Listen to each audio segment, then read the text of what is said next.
I don't know the last time that I was so happy that NIO was down -3% at the end of the day.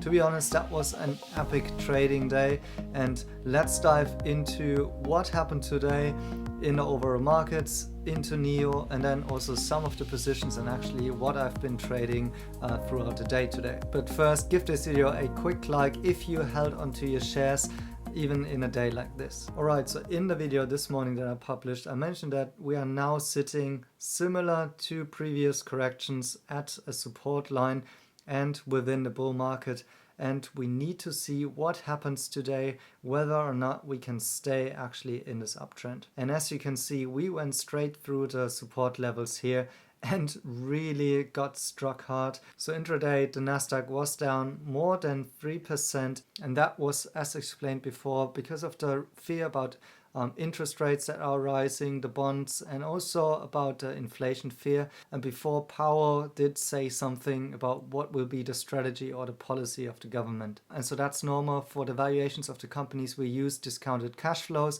and one part of the equation is obviously also the interest rates of the cash that you can use in order to allocate it into investments. And if the cost of capital is, or the opportunity cost for it is actually rising, then obviously you need to kind of adjust for the valuations.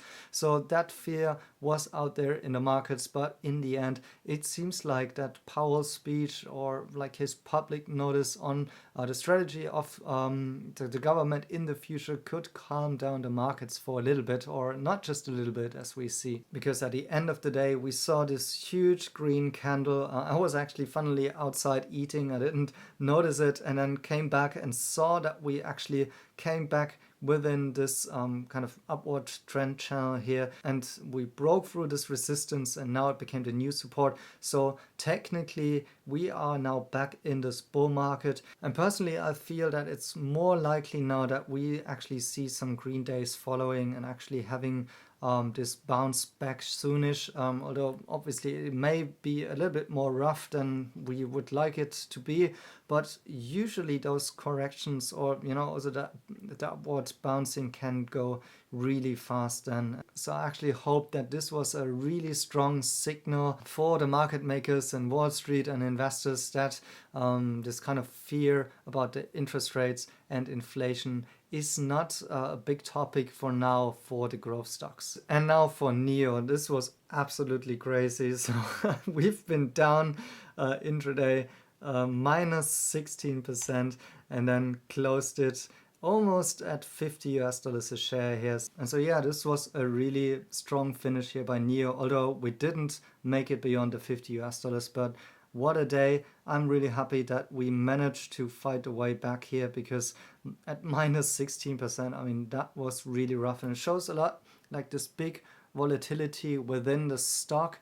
And you have it both ways. You have it upwards, but of course also downwards. So it is one of the more risky stocks.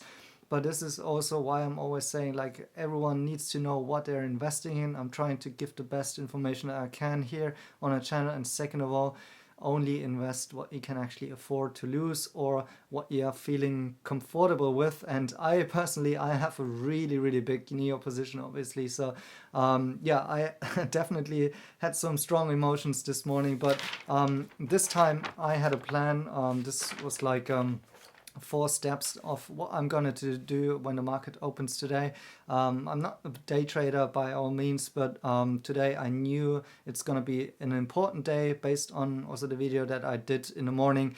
And I had a strong plan on what I'm going to do. I mentioned before that I am currently hedged on my Baidu long position. So I was selling some calls. So I was trying to close this position first in the morning, also to have some more liquidity, and then use this dip and buy as much as I can.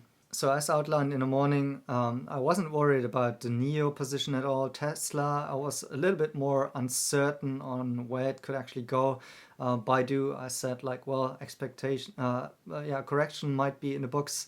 And then Huami and XNet, I'm very bullish on both of them, because they are kind of undervalued in my view. So even in a downturn, I think I'm very comfortable to adding to those positions. Although XNet, to be honest, is super volatile. I just found out, so which is also positive. But anyways, more of a risky position there, and also less due diligence from my part for now.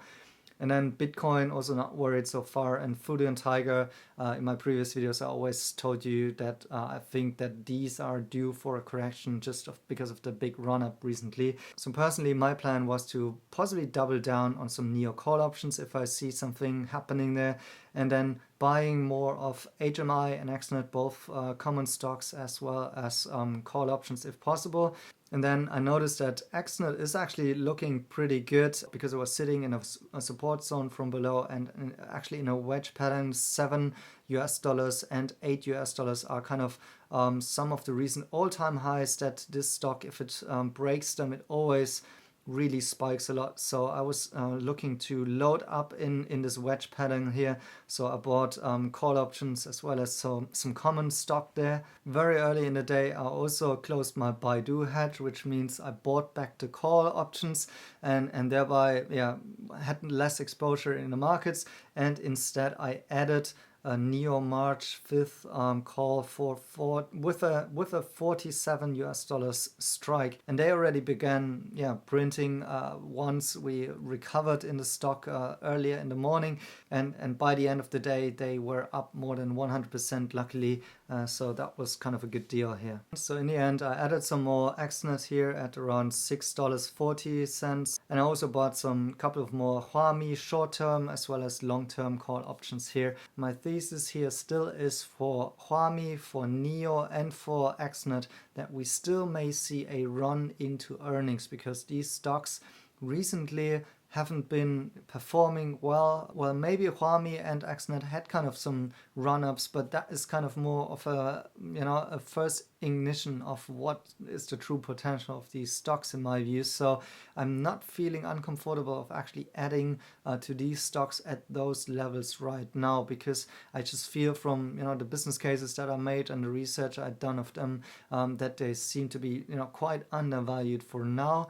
I could be wrong in the end of that, but obviously I need to put my money where my mouth is, and so I did, and we'll see in the end where it goes. And for NIO, obviously it's a very close call now with the earnings, because it's just this week left until we finally have the earnings. And as I mentioned before, I do think there are a couple of positive surprises in the books. I don't know how the markets are going to react. NIO is at the mercy of the markets right now, but as soon as we're gonna have the new earnings, the news will be out, the facts will be on the table, and then investors will finally have to make their judgment about where this stock needs to go based on that.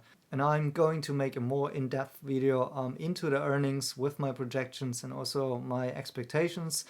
So stay tuned for that definitely. And yeah, for now that's it. My short-term NIO calls are underwater, but I'm glad for that we closed -3% today and added some couple of new positions today. And in the end, it was a good day, to be honest. It could have been way worse, and that doesn't mean that, well, it's over with the correction, but it's certainly looking way more positive from here.